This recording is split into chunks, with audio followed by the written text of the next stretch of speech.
Welcome, dear students, JRPS Junior College, Narangao, online lecture, subject, Agriculture Science and Technology, Standard 12.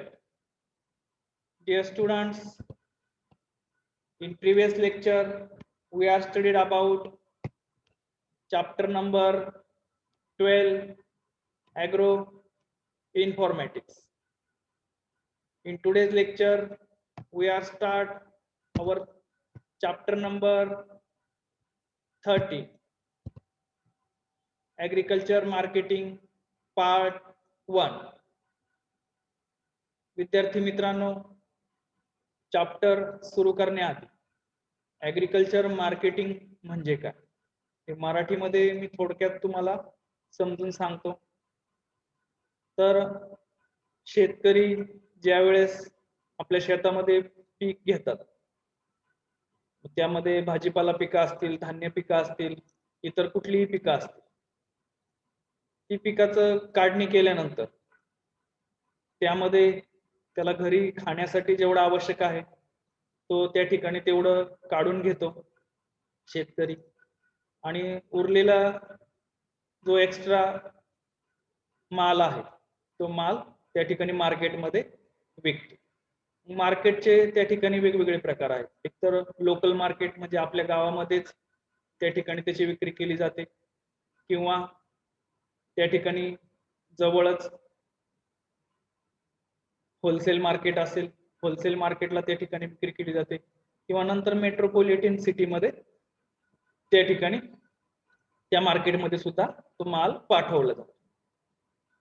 ही सगळी जी process आहे पिकाच्या काढणीपासून ते marketing करण्यापर्यंत, आणि मार्केटिंग केल्यानंतर त्याची विक्री केल्यानंतर ज्याला तो माल आवश्यक आहे त्या कंझ्युमर पर्यंत, त्याला म्हणजे जो खरेदीदार आहे त्याच्यापर्यंत तो माल जात असतो. या सगळ्या प्रोसेसला आपण ऍग्रिकल्चर मार्केटिंग असं म्हणतो, आणि ही वर्षानुवर्षे त्या ठिकाणी पूर्वीपासून चालत आलेली आहे.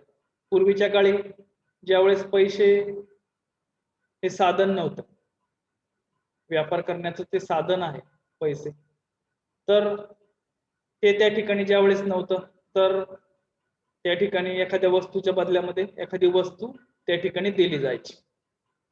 परंतु ही मार्केटिंगची प्रोसेस त्याही काळामध्ये चालू होती. तर आता याला पूर्णपणे बदलतं स्वरूप आलेलं आहे. आर्थिक उलाढाल शेतीच्या मालामध्ये होते, तर त्याबद्दल आपण ह्या चॅप्टर मध्ये त्या ठिकाणी माहिती पाहणार आहोत. यामध्ये आता फर्स्ट ऍग्रिकल्चरल मार्केटिंग. ऍग्रिकल्चरल मार्केटिंगची जी डेफिनेशन आहे, व्याख्या आहे, वेगवेगळ्या त्याच्या व्याख्या सांगितलेल्या आहेत. त्यामध्ये आता सुरुवातीला मार्केटिंग म्हणजे काय, मार्केटिंगची जी डेफिनेशन आहे ते आपण सुरुवातीला पाहू, आणि त्याच्यानंतर मग ऍग्रिकल्चर मार्केटिंग म्हणजे काय हे आपण पाहूयात. फिलिप कोटलर एक तत्वज्ञ आहे, एक शास्त्रज्ञ आहे, has defined marketing as a human activity directed at satisfying the needs and wants through exchange process. त्यांनी काय म्हटलेलं आहे, तर मार्केटिंग हे एक ह्युमन ऍक्टिव्हिटी आहे, म्हणजे मानवाने तयार केलेली ऍक्टिव्हिटी आहे, human activity directed at satisfying the needs. तर गरजा पूर्ण करण्यासाठी त्या ठिकाणी तयार केलेली ही एक ऍक्टिव्हिटी आहे, एक काम आहे. Satisfying the needs and wants through exchange process, आणि याच्यामध्ये देवाणघेवाणची प्रोसेस आहे, त्याला आपण मार्केटिंग असं म्हणतो. मार्केटिंगची व्याख्या काय सांगितली फिलिप कोटलरने, has defined marketing as a human activity. ही काय आहे, मानवी ऍक्टिव्हिटी आहे, directed at satisfying the need and wants. त्यामध्ये काय केलेलं आहे, तर एखाद्या व्यक्तीच्या त्या ठिकाणी गरजा पूर्ण करण्यासाठी ही एक एक्सचेंज प्रोसेस आहे, देवाणघेवाणची प्रोसेस आहे, त्याला आपण मार्केटिंग असं म्हणतो. हे कोणी सांगितलंय, फिलिप कोटलरने त्या ठिकाणी सांगितलेलं आहे. देन अमेरिकन मार्केटिंग असोसिएशन ही एक संस्था आहे, त्यांनी मार्केटिंगची काय व्याख्या सांगितलेली आहे, definition. American Marketing Association defined marketing as the performance of business activities. Performance of business activities that directs the flow of goods and services from producer to users. तर Philip Kotler याच्या विरुद्ध म्हणतोय is a human activity. Philip कोटलरने काय सांगितलेलं आहे, human activity आहे. आणि अमेरिकन मार्केटिंग असोसिएशन काय म्हणतंय, it is defined as marketing as the performance of business activity. काय म्हणतात तर बिझनेस ऍक्टिव्हिटी आहे, म्हणजे व्यापारामधलं एक त्या ठिकाणी घटक आहे. That directs the flow of goods and services. मग त्यामध्ये ज्या काही वस्तू आहेत किंवा त्याच्यावरती असणारा जी काही कामं आहेत फ्रॉम प्रोड्युसर टू युजर्स, आणि जे त्या ठिकाणी निर्मिती करतात एखाद्या वस्तूची त्यांच्याकडनं वापरकर्त्यांपर्यंत जी प्रोसेस आहे त्या प्रोसेसला मार्केटिंग असं म्हटलेलं आहे. अमेरिकन मार्केटिंग असोसिएशनने त्या ठिकाणी एकदम सोप्या भाषेमध्ये सांगितलेलं आहे की ही एक बिझनेस ऍक्टिव्हिटी आहे आणि ही कुणामध्ये चालते तर प्रोड्युसर टू युजर्स, जे निर्माण करतात किंवा त्याचं उत्पादन घेतात त्या उत्पादक कर्त्याकडनं युजर्स म्हणजे वापरकर्त्यापर्यंत जी काही प्रोसेस केली त्याला आपण मार्केटिंग असं म्हणतोय आणि त्याला त्यांनी बिझनेस ऍक्टिव्हिटी असं म्हटलेलं आहे. Business activity. आणि त्याच्या उलट फिलिप कोटलरने त्याला ह्युमन ऍक्टिव्हिटी असं म्हटलेलं आहे. तर ह्या दोन व्याख्या झाल्या मार्केटिंगच्या. यानंतर आता आपल्याला ऍग्रिकल्चर मार्केटिंग म्हणजे काय, म्हणजे शेती उत्पादनांचं विपणन, कृषी विपणन असं त्याला म्हटलं जातं. मार्केटिंग म्हणजे मराठीमध्ये आपण त्याला विपणन असं म्हणतात. ऍग्रिकल्चरल मार्केटिंग म्हणजे कृषी विपणन is the study of all the activities, agencies and policies involved in the procurement of farm inputs by the farmers and the movement of agricultural products from the farm to the consumers. तर एकदम सोप्या भाषेमध्ये या ठिकाणी agriculture मार्केटिंगची व्याख्या दिलेली आहे. तर काय म्हटलेलं आहे, it is the study of all the activities, सगळी कामं याच्यामध्ये येतात. मग त्यामध्ये एजन्सीज अँड पॉलिसीज इन्व्हॉल्व त्याच्यामध्ये आहेत, म्हणजे काही नियम त्याच्यामध्ये केलेले आहेत, काही एजन्सी त्याच्यामध्ये इन्व्हॉल्व आहेत. Procurement of farm inputs, farm inputs ची खरेदी करण्यामध्ये या ठिकाणी ह्या एजन्सीज आणि पॉलिसीज त्या ठिकाणी इन्व्हॉल्व आहेत. बाय द फार्मर्स म्हणजे शेतकऱ्यांकडनं त्या ठिकाणी खरेदी केली जाते. And the movement of agriculture products, आणि तिथून पुढे त्या ऍग्रिकल्चर प्रोडक्ट्सची मुव्हमेंट केली जाते फ्रॉम द फार्म, शेतामधनं तर डायरेक्ट कंझ्युमर पर्यंत, म्हणजे ज्यांना त्या मालाची गरज आहे त्यांच्यापर्यंत तो माल पोहोचवला जातो. ह्या सगळ्या प्रोसेसला त्या ठिकाणी ऍग्रिकल्चर मार्केटिंग असं म्हणतात. आता तुमच्या लक्षात आलं असेल की ऍग्रिकल्चर मार्केटिंग म्हणजे काय, तर it is the activity, agencies and policy involved in the procurement of farm inputs. Farm इनपुट्सच्या खरेदीमध्ये हे सगळे इन्व्हॉल्ड आहेत. मग हे कुणाकडनं खरेदी करतात, बाय द फार्मर्स, शेतकऱ्यांकडनं ते खरेदी करतात आणि पुढे ते कंझ्युमर पर्यंत पाठवलं जातं. ह्या सगळ्या प्रोसेसला आपण ऍग्रिकल्चर मार्केटिंग असं म्हणतो. Then process of agriculture marketing. आता पुढचा मुद्दा आहे ऍग्रिकल्चर मार्केटिंग मधली जी प्रोसेस आहे, एक कॉमन प्रोसेस त्या ठिकाणी सगळ्या भागामध्ये त्या ठिकाणी असते. There are 3 processes involved in agriculture marketing. यामध्ये 3 प्रोसेस आहेत. आता या 3 प्रोसेस कुठल्या आहेत, त्यामध्ये सुरुवातीला असेंब्ली, त्याला आपण कॉन्सन्ट्रेशन म्हणतो, म्हणजे त्या ठिकाणी माल गोळा करणे. Then second equalization. इक्वलायझेशन म्हणजे काय, तर त्या ठिकाणी एका ठिकाणावरनं दुसऱ्या ठिकाणी तो माल पाठवायचा आहे, जिकडे गरज असेल तिकडे, त्याला आपण इक्वलायझेशन म्हणतो. देन डिस्पर्शन म्हणजे डिस्ट्रीब्युशन. डिस्ट्रीब्युशन मध्ये पण त्या ठिकाणी तीच प्रोसेस केली जाते की ज्या ठिकाणी गरज आहे त्या ठिकाणी तो माल प्रोव्हाइड केला जातो. तर आता आपण वन बाय वन याचं डिटेलमध्ये थोडी माहिती घेणार आहोत. फर्स्ट असेंब्ली म्हणजेच कॉन्सन्ट्रेशन. आता कॉन्सन्ट्रेशन म्हणजे काय, तर या ठिकाणी केंद्रीकरण करणे, मालाचं केंद्रीकरण म्हणजे शेतकऱ्यांकडनं तो घेऊन एका ठिकाणी तो ठेवणे. तर यामध्ये assembling brings with the collection of surpluses of individual farmers. शेतकऱ्यांकडनं तो माल खरेदी करणे. सरप्लस म्हणजे काय, तर शेतकऱ्यांकडे जो जास्तीचा माल असतो त्यांना जेवढा वापरायचा आहे तो ते घरी ठेवतात आणि बाकीचा जो आहे तो मार्केटमध्ये ते पाठवत असतात. This become essential in moving the produce to the consuming market in sufficient quantities to permit efficient processing, transportation and storage etcetera. तर या ठिकाणी शेतकऱ्यांकडनं माल खरेदी केला जातो आणि तो पुढे पाठवतात कंझ्युमिंग मार्केटमध्ये आणि त्या ठिकाणी मग त्याच्यावरती प्रोसेसिंग, ट्रान्सपोर्ट आणि स्टोरेज त्या ठिकाणी ते सर्व गोष्टी केल्या जातात. This process of concentration is called assembling आणि ह्या प्रोसेसला त्या ठिकाणी असेंब्लिंग असं म्हणतात. हा थोडासा तुमच्यासाठी नवीन शब्द आहे परंतु सोपा आहे. शेतकऱ्यांकडनं माल घ्यायचा किंवा शेतकरी तिथं पाठवतात आणि नंतर त्याच्यावरती प्रोसेसिंग, ट्रान्सपोर्टेशन त्या असेंब्लिंग मध्ये केलं जातं आणि नंतर तो एका ठिकाणी तो कॉन्सन्ट्रेट म्हणजे केंद्रीकरण त्या मालाचं केलं जातं. तर असेंब्लीचे त्या ठिकाणी परत दोन टाईप आहेत. असेंब्ली टेक्स टू फॉर्म्स म्हणजे दोन पद्धतीमध्ये त्या ठिकाणी असेंब्लिंग केलं जातं. त्यामध्ये फर्स्ट प्रायमरी असेंब्लिंग आणि नंतर सेकंडरी असेंब्लिंग आहे. त्यामध्ये आता प्रायमरी असेंब्लिंग म्हणजे काय, प्राथमिक केंद्रीकरण आपण त्याला म्हणतो. The produce is assembled in the villages and primary market.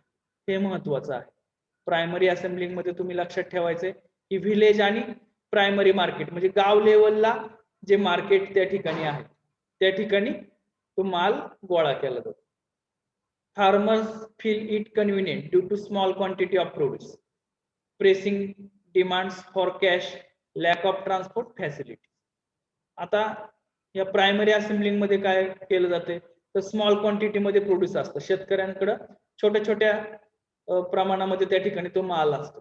म्हणजे समजा सोयाबीन असेल तर एखाद्या 2 गोणी त्या शेतकऱ्याच्या विकायला असतील किंवा समजा टोमॅटो असतील तर टोमॅटो मध्ये 10-12 कॅरेट्स त्या ठिकाणी त्याच्याकडे अवेलेबल असेल गाव लेवल.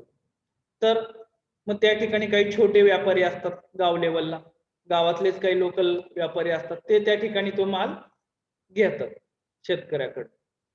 मग त्या शेतकऱ्याची त्या ठिकाणी गरज असते, त्याला लगेच पैसे हवे असतात किंवा लॅक ऑफ ट्रान्सपोर्ट फॅसिलिटी, त्याच्याकडं माल एका ठिकाणावरून दुसऱ्या ठिकाणी नेण्यासाठी त्याच्याकडे कुठलंही साधन नसतं. मग अशा परिस्थितीमध्ये या प्रायमरी असेंब्लिंग मध्ये तो माल लोकल जो त्या ठिकाणी व्यापारी असतो किंवा कंझ्युमर असतो, लोकल कंझ्युमर, त्याच्याकडे तो माल त्या ठिकाणी देतो.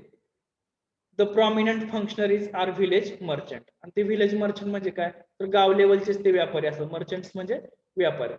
तर ते prominent functionaries are village merchants या प्रायमरी असेंब्ली मध्ये असतात.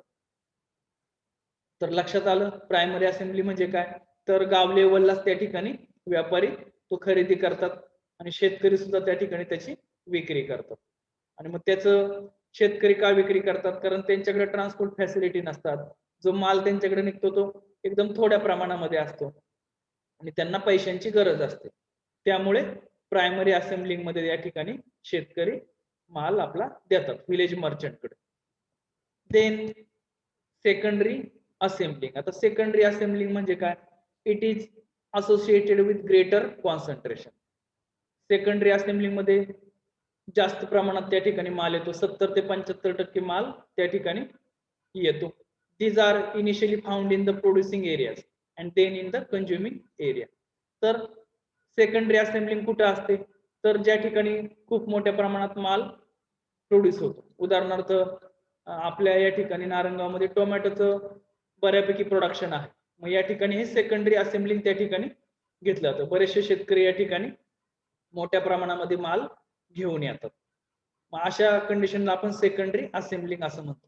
मग यामध्ये new functionaries like commission agents joint in the secondary assembly. मग यामध्ये कमिशन एजंट्स त्या ठिकाणी असतात. त्या मार्केटमध्ये कमिशन एजंट असतात आणि हे कमिशन एजंट एकदम चतुर आणि बेरकी स्वभावाचे असतात. ते शेतकऱ्यांना काही वेळेस फसवतात किंवा त्यांच्याकडनं कमी भावामध्ये त्या ठिकाणी माल घेतात. असे कमिशन एजंट्स त्या ठिकाणी या सेकंडरी असेंब्लिंग मध्ये आपलं काम करतात. These are the wholesale market. आणि हे काय आहे? होलसेल मार्केट त्या ठिकाणी आहे. मोठ्या प्रमाणात माल या असेंब्लिंग मध्ये गोळा होतो आणि होलसेल मध्ये त्याची परत विक्री केली जाते. In the secondary assembling the role of commission agent is the paramount importance. कारण ह्या सेकंडरी असेंब्लिंग मध्ये हा कमिशन एजंट जो आहे, जो त्या ठिकाणी आपण मराठीमध्ये त्याला आडतदार वगैरे असं म्हणतो, मार्केटमध्ये ते असतात. तर हे कमिशन एजंट्स त्या ठिकाणी त्याचा रोल खूप महत्वाचा असतो. कारण हेच त्या ठिकाणी आपल्या भावाची आपल्या मालाची त्या ठिकाणी किंमत करतात, भाव करतात. तर अशा पद्धतीचं हे सेकंडरी असेंब्लिंग मार्केट या ठिकाणी दिलेलं आहे.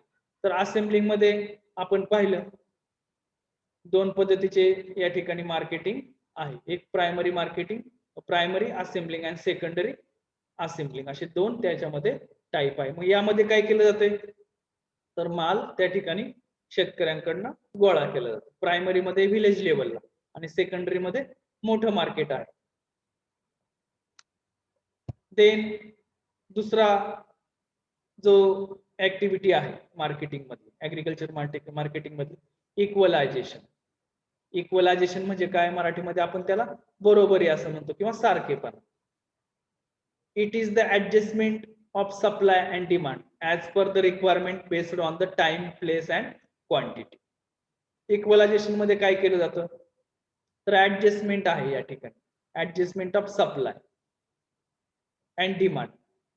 सप्लाय अँड डिमांड मधली ही ऍडजस्टमेंट त्या ठिकाणी इक्वलायझेशन मध्ये केली जाते. मग त्यामध्ये काय केलं जाते? रिक्वायरमेंट बेस्ड त्या ठिकाणी माल पाठवला जातो. मग त्यामध्ये टाइम, प्लेस अँड क्वांटिटी या तिघांचाही त्या ठिकाणी विचार केला जातो. वेळ, ठिकाण आणि quantity. Through the process of equalisation the product are moved from surplus area to deficient area. तर इक्वलायझेशन मध्ये काय करतात? सरप्लस एरिया मधनं डिफिशियंट एरियामध्ये माल पाठवला जातो. म्हणजे आता एखाद्या ठिकाणी टोमॅटोचं जास्त उत्पादन होतंय, तिथं त्याला जास्त मागणी नाहीये. मग मागणी कुठे आहे? त्या ठिकाणी त्या मार्केटला तो माल पाठवला जातो. त्याला आपण इक्वलायझेशन असं म्हणतो. तर यामधली ही मार्केटिंग मधली ही दुसरी प्रोसेस आहे. एका ठिकाणावरनं दुसऱ्या ठिकाणी माल पाठवायचा आहे. सरप्लस एरियामधनं डिफिसिट एरियामध्ये हा माल पाठवला जातो. हे झालं इक्वलायझेशन. देन तिसरं आहे डिस्पर्शन. त्याला आपण डिस्ट्रीब्युशन असं म्हणतो. इक्वलायझेशन मध्ये माल आपण एका मार्केटमधनं दुसऱ्या मार्केटमध्ये जिथं डिमांड आहे तिकडं त्या शहरामध्ये आपण तो पाठवतो. आता डिस्पर्शन मध्ये काय आहे? त्याला आपण डिस्ट्रीब्युशन असं सुद्धा म्हणतो. The produce that is collected from producing areas should be made available to the millions of consumers through the consuming market. तर या ठिकाणी इक्वलायझेशन मधनं तो माल डिस्पर्शन एरियामध्ये जातो. मग त्यामध्ये मिलियन्स ऑफ कंझ्युमर असतात. म्हणजे शहरामध्ये माल गेल्यानंतर तुम्हाला माहिती आहे की त्याचं तो माल घेण्यासाठी अनेक लोक त्या ठिकाणी अवेलेबल असतात. मग त्याला आपण कंझ्युमिंग मार्केट असं म्हणतो. From the major wholesale market the process of dispersion start. मग हे जे मार्केट आहे ते मोठं होलसेल मार्केट त्या ठिकाणी असतं आणि त्या ठिकाणावरनं माल जे व्यापारी असतात ते त्या ठिकाणी ते घेतात आणि जे कंझ्युमर आहेत, जी लोक आहेत ज्यांना तो माल आवश्यक आहे, तो त्या ठिकाणी ते खरेदी करतात. Dispersion is seen through various marketing channels. आणि ह्या डिस्पर्शनचे जे आहेत त्याचे वेगवेगळे मार्केटिंग चॅनल आहेत. मग त्यामध्ये काही छोटे व्यापारी तो माल परत तिथून घेतात होलसेल मार्केटमधनं आणि कुठेतरी जाऊन छोट्याशा सोसायटीमध्ये लोकांच्या घरामध्ये जाऊन तो त्या ठिकाणी ते देतात. मग असे वेगवेगळे चॅनलच्या मार्फत तो माल त्या ठिकाणी कंझ्युमर पर्यंत पोहोचवला जातो.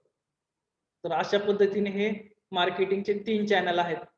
फर्स्ट असेंब्लिंग, गाव लेवलला त्या ठिकाणी मार्केटिंग केलं जातं.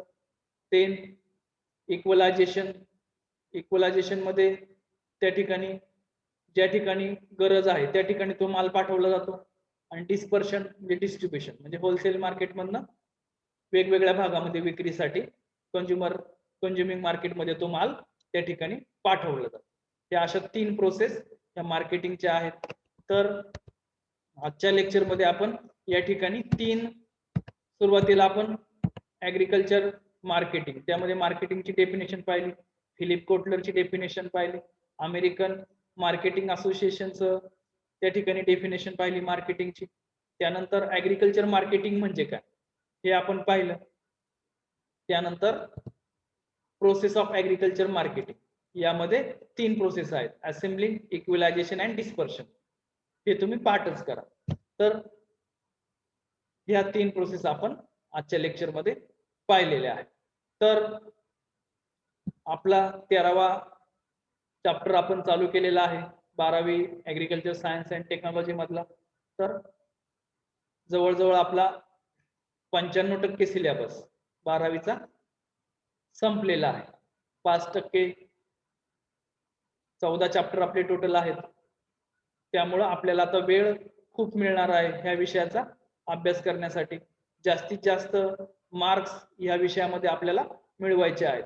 100 पैकी 100 मार्क्स या विषयामध्ये मिळतात. 90च्या पुढे मार्क्स या ठिकाणी सर्वांना मिळाले पाहिजे.